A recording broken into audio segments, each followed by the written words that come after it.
Well, dear students, myself Dr. Ashish Garg, Associate Professor in Chemistry, SEET, R.N. Ruia Government College, Ramgarh Shekhawati, district Sikar, Rajasthan. बच्चों, BSc part third में first paper inorganic chemistry में हमने topic start किया हुआ है metal ligand bonding in transition metal complexes.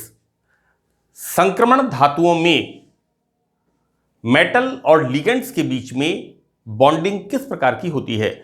बच्चों, हम यहां पर कर रहे हैं क्रिस्टल फील्ड थ्योरी से संकुलों को हम एक्सप्लेन कर रहे हैं। देखिए बच्चों, आज के टॉपिक में this is the part 10th। मैंने 9 पार्ट्स 1 to 9 इस लिंक के ऊपर अपलोड किए हैं and this is the part 10th। देखिए बच्चों, हम आज देखेंगे यहां पर कि CFSE crystal field stabilisation energy को प्रभावित करने वाले कारक। मैं 2 मिनट के लिए इसको एक बार आपको थोड़ा एक बार रिकॉल कर दूं। देखो बेटा, ऐसा है, हमने देखा कि जब लिगेंड्स किसी ट्रांजिशन मेटल को अप्रोच करते हैं तो ट्रांजिशन मेटल के डी कक्षक जो कि 5 प्रकार के होते हैं, इन डी कक्षकों की डीजेनरेसी समाप्त हो जाती है और ये डी कक्षक 2 भागों में डिवाइड हो जाते हैं, क्योंकि लिगेंड जब मेटल को अप्रोच करता है तो डी कक्षकों के इलेक्ट्रॉन्स को इक्वली वो प्रभावित नहीं करता। बच्चों, यहां पर जो डी कक्षक होते हैं वो हाई एनर्जी के हो जाते हैं और इन डी कक्षकों में स्प्लिटिंग होती है। हमने 2 तरह की कैटेगरीज को अध्ययन किया, हमने इसको डी कक्षकों को 2 भागों में बांटा। कैटेगरीज नहीं है, हमने डी कक्षकों को 2 भागों में बांटा, that is T2G orbitals and EG orbitals, right. देखो बेटा, हर टॉपिक के अंदर डी कक्षक बहुत इंपॉर्टेंट है, क्योंकि स्प्लिटिंग डी ऑर्बिटल्स में होती है और कॉम्प्लेक्स, चाहे वो ऑक्टाहेड्रल हो, चाहे वो स्क्वायर प्लिनर हो, चाहे वो टेट्राहेड्रल हो, इन कॉम्प्लेक्सेस की ज्योमेट्री वो डिपेंड किसके ऊपर करती है? डी ऑर्बिटल्स के ऊपर, नंबर ऑफ डी इलेक्ट्रॉन्स के ऊपर। हाई स्पिन कॉम्प्लेक्स होगा, लो स्पिन कॉम्प्लेक्स होगा, तो इसके ऊपर डिपेंड करती है, राइट। देखिए बच्चों, यहां पर हम क्या देखते हैं कि डी ऑर्बिटल्स जब डिवाइड होते हैं, that is T2G orbitals and EG orbitals, right. T2G orbitals 2 प्रकार के होते हैं। एक होते हैं T2G ऑर्बिटल्स 3 प्रकार के होते हैं, 3 type of orbitals, DXY, DXZ and DYZ। और इसी प्रकार से बच्चों, यहां पर ये जो ऑर्बिटल्स होते हैं T2G, ये एक्सिस के बीच में स्थित होते हैं, right, lies in between the axis. और EG ऑर्बिटल्स जो कि 2 प्रकार के होते हैं, DX2, Y2 एंड DZ2। बच्चों, ये कक्षक होते हैं अपॉन द एक्सिस, क्लियर। देखिए, octahedral, square planar and tetrahedral, तीनों के अंदर डी ऑर्बिटल्स की स्प्लिटिंग होती है, एक बात। दूसरी बात, तीनों के अंदर डी ऑर्बिटल की स्प्लिटिंग अलग अलग होती है। बच्चों, ऑक्टाहेड्रल में हमने क्या देखा? T2G ऑर्बिटल्स लोअर एनर्जी के होते हैं और EG ऑर्बिटल्स हायर एनर्जी के होते हैं। स्क्वायर प्लेनर में क्या देखा हमने? T2G ऑर्बिटल्स लोअर एनर्जी के होते हैं, लेकिन EG ऑर्बिटल्स 2 भागों में डिवाइड हो जाते हैं। लोअर एनर्जी के DZ2 orbitals, square planar complexes की बात कर रहा हूं, थोड़ा सा ध्यान देना आप। मैंने पिछले लेक्चर्स में इस बात को एक्सप्लेन किया है कि वर्ग समतलीय संकुलों में डी कक्षक T2G orbitals and EG orbitals, और EG ऑर्बिटल्स, ये इंपॉर्टेंट चीज है कि EG ऑर्बिटल्स 2 भागों में डिवाइड हो जाते हैं, जिसमें लोअर एनर्जी के DZ2 orbital and higher energy के DX2, Y2 ऑर्बिटल, क्लियर। अब बच्चों देखिए, हमने एक और पैरामीटर देखा, एक और हमने ज्योमेट्री देखी, टेट्राहेड्रल। तो टेट्राहेड्रल में ऑक्टाहेड्रल का उल्टा होता है। मैं इसके एक्सप्लेनेशन को 3-4 बार बता चुका हूं, है ना। तो यहां पर आपको मैं सिर्फ इतना ही बताऊंगा कि टेट्राहेड्रल ज्योमेट्री में easy orbitals dx2 y2 dz2 orbitals ये लोअर एनर्जी के होते हैं, जबकि T2g orbitals dxy dxz dyz ये ऑर्बिटल्स हायर एनर्जी के होते हैं। देखो बच्चों, टेट्राहेड्रल ज्योमेट्री लिगेंड्स एक्सिस के ऊपर अप्रोच नहीं करते हैं, right, in between the axis approach करते हैं। बाकी का एक्सप्लेनेशन मैं आपको बता चुका हूं। हम अपने टॉपिक पे आते हैं, क्योंकि स्प्लिटिंग जो होती है डी ऑर्बिटल्स की, जो मैं बार बार हर तरह की ज्योमेट्री में बता रहा हूं, वो that is crystal field stabilisation energy, right. You know, in the octahedral complexes हमने इसे कहा डेल्टा ओ या डेल्टा जीरो, अक्सर डेल्टा जीरो बोलते हैं, तो delta O is the octahedral complexes. इसी तरह से delta T is for the tetrahedral complexes, right. तो बच्चों हम स्टार्ट करते हैं नाउ। देखिए यहां पर पहला फैक्टर, जो पहला कारक है, that is geometry of the complex, right. देखो बच्चों, संकुल की ज्यामिति, ऑक्टाहेड्रल कॉम्प्लेक्स में 3 T2g कक्षक कम ऊर्जा के होते हैं। ऑब्वियसली वी नो दिस, है ना, कि डी ऑर्बिटल्स जो कि डीजेनरेट इक्वल एनर्जी के होते हैं, ये 2 भागों में डिवाइड होते हैं जब लिगेंड्स मेटल को अप्रोच करते हैं, और इनमें T2g कक्षक कम ऊर्जा के होते हैं, जबकि 2 EG कक्षक उच्च ऊर्जा के होते हैं, राइट। बच्चों यहां पर निम्न ऊर्जा के T2g कक्षक अधिक होने के कारण T2g कक्षक dxy dxz dyz, बच्चों थोड़ा सा ध्यान देना आप, it's very very interesting. Inorganic chemistry subject is very interesting. Conceptually आप ध्यान रखिए, यहां पर अधिक होने के कारण अधिकांश इलेक्ट्रॉन्स इनमें चले जाते हैं, जिससे अधिक मात्रा में ऊर्जा मुक्त होती है। बच्चों नंबर ऑफ इलेक्ट्रॉन्स ज्यादा जाएंगे, राइट, सो दैट CFSE का मान ज्यादा होगा, क्योंकि अधिक मात्रा में एनर्जी रिलीज होती है। तो geometry of the complex is again important part, right. Now second point, केंद्रीय धातु आयन का इलेक्ट्रॉनिक विन्यास, क्रिस्टल फील्ड स्टेबलाइजेशन एनर्जी को प्रभावित करने वाला दूसरा कारक। बच्चों केंद्रीय धातु आयन के इलेक्ट्रॉनिक विन्यास में डी इलेक्ट्रॉन्स की संख्या कितनी है, right, number of D electrons. तो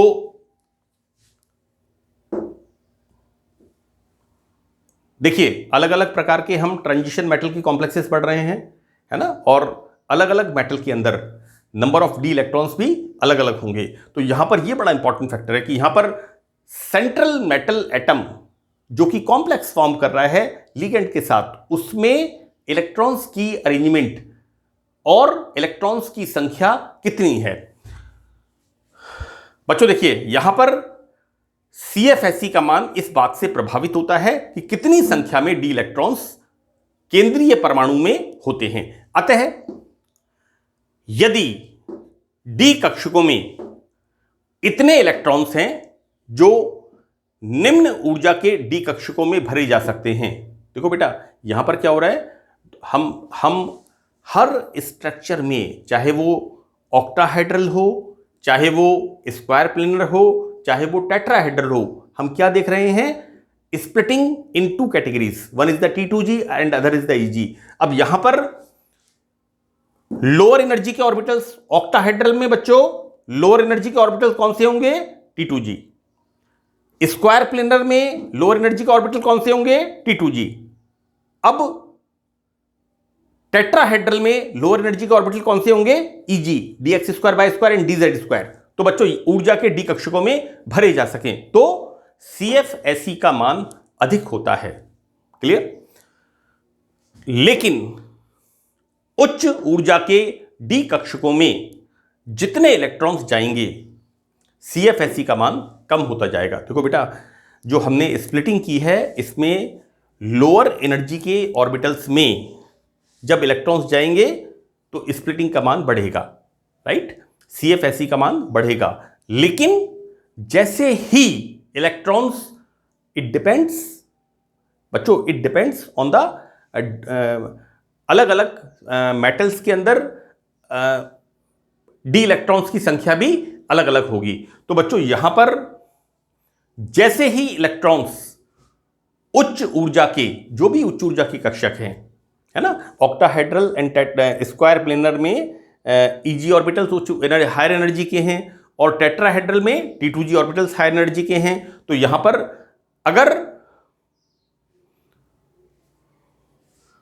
हायर एनर्जी के डी कक्षकों में इलेक्ट्रॉन्स जाएंगे तो CFSE का मान कम होगा। तो this is the fact. Now in the third point बच्चों, डेल्टा का मान।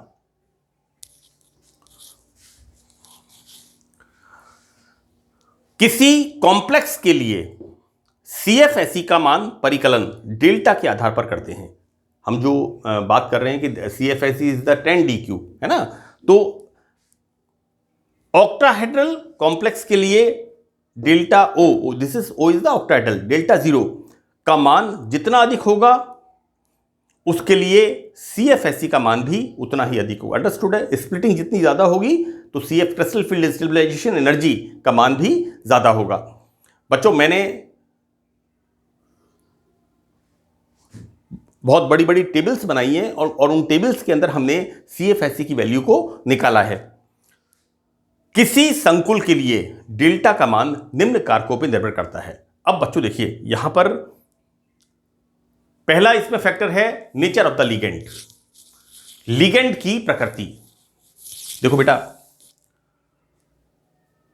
ऑक्टाहेड्रल कॉम्प्लेक्सेस में अगर वीक लिगेंड होता है, देखिए ऑक्टाहेड्रल कॉम्प्लेक्सेस में आप मेरे इस लिंक के ऊपर जो पिछले लेक्चर्स हैं उनमें देखिए, मैंने एक लेक्चर के अंदर ऑक्टाहेड्रल कॉम्प्लेक्सेस के अंदर समझाया है कि किस तरह से ऑक्टाहेड्रल कॉम्प्लेक्स फॉर्म होंगे।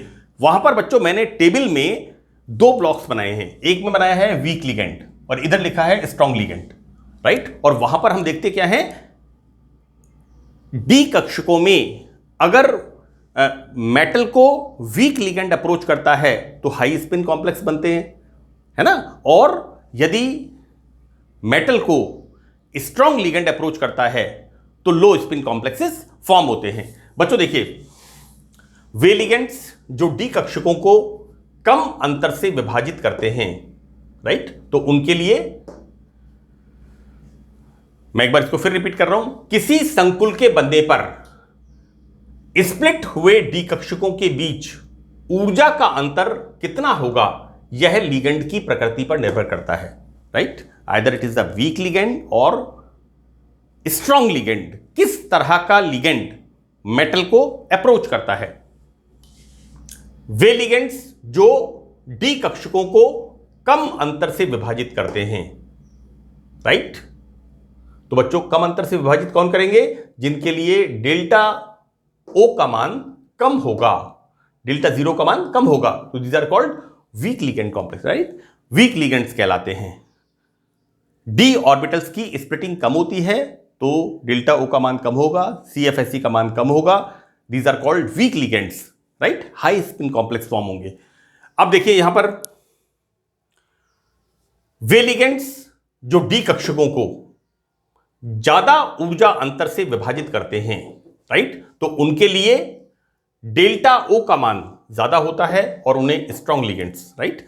ऑब्वियसली जब cyanide is the strongest one, मैंने इससे पहले भी इस सीरीज को बताया है और बताया है कि किस तरह से साइनाइड लिगेंड जब अप्रोच करता है तो CFSE का मान ज्यादा होता है। तो नेचर ऑफ द लिगेंड ये CFSE को प्रभावित करता है।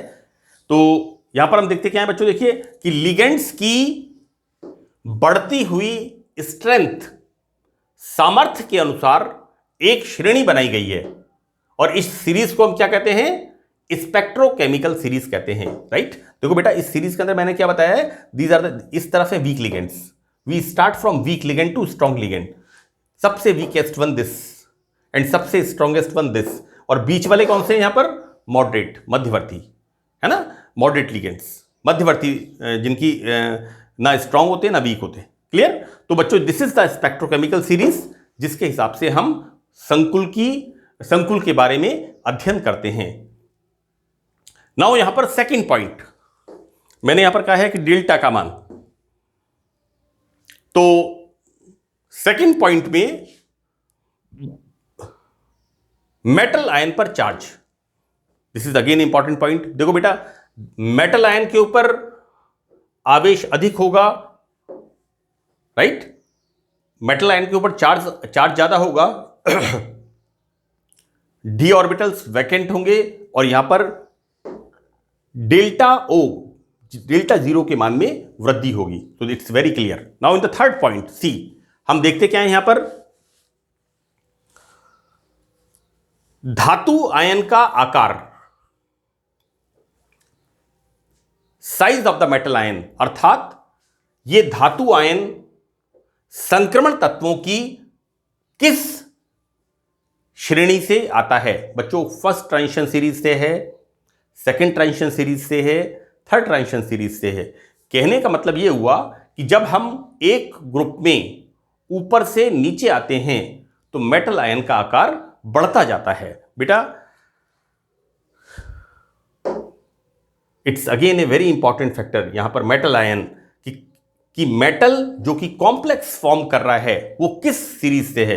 बच्चों first transition series, it started from scandium atomic number 21 to zinc atomic number 30, right? Now second transition series, it start from Y atomic number 39 to atomic number 48 cadmium, and the third transition series lanthanum, it start from 57 to 80 mercury. तो बच्चों यहां पर CFSE का मान depend करता है delta के ऊपर, और डेल्टा की वैल्यू डिपेंड करती है इन फैक्टर्स के ऊपर। बच्चों यहां पर मेटल का आकार डेल्टा के मान को प्रभावित करेगा कि मेटल का साइज छोटा है या बड़ा है। प्रथम संक्रमण श्रेणी के तत्वों के लिए डेल्टा O का मान कम है, जबकि द्वितीय और तृतीय, second and third transition series के लिए संक्रमण धातुओं के लिए डेल्टा O का मान अधिक होता है, यानी इसमें स्प्लिटिंग ज्यादा होती है। बच्चों अर्थात एक वर्ग में ऊपर से नीचे जाने पर मेटल का आकार बढ़ता है। It is a universal fact. हम किसी भी ग्रुप के अंदर ऊपर से नीचे आते हैं तो साइज कम होता है, किसी भी पीरियड के अंदर लेफ्ट टू राइट मूव करते हैं तो साइज कम होता है, लेकिन ग्रुप के अंदर साइज वर्ग में आकार ऊपर से नीचे आने पर वृद्धि होती है, आकार बढ़ता जाता है। तो बच्चों वृद्धि होने पर क्या होगा? उनके संकुलों के लिए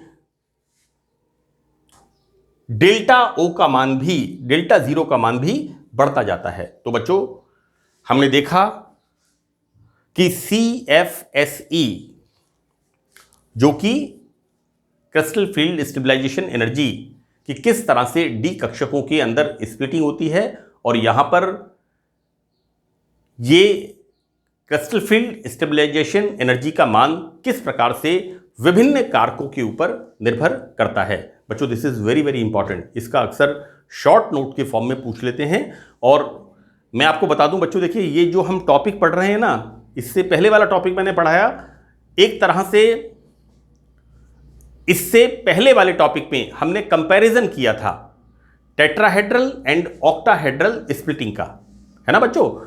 देखिए वो जो कंपैरिजन था आपको अच्छी तरह से समझ में कब आएगा बच्चों? इससे पहले वाला लेक्चर, 9th लेक्चर की बात कर रहा हूं मैं। वो कंपैरिजन आपको कब समझ में आएगा? जब आपने ऑक्टाहेड्रल एंड टेट्राहेड्रल कॉम्प्लेक्सेस को अच्छी तरह से अध्ययन किया है, राइट? इसी प्रकार से अगर आपने तीनों कॉम्प्लेक्सेस की ज्योमेट्री, तीनों कॉम्प्लेक्सेस को octahedral, tetrahedral and square planar, इन तीनों को आपने अच्छी तरह से अध्ययन किया है, तो बच्चों दीज फैक्टर्स, ये एक तरह से हमने उसी में से लिया है कि किस प्रकार से जो स्प्लिटिंग होती है, CFSE होती है, उसको कौन कौन से फैक्टर्स प्रभावित करते हैं। तो बच्चों इस सेशन में इतना ही। That's all. Thank you very much.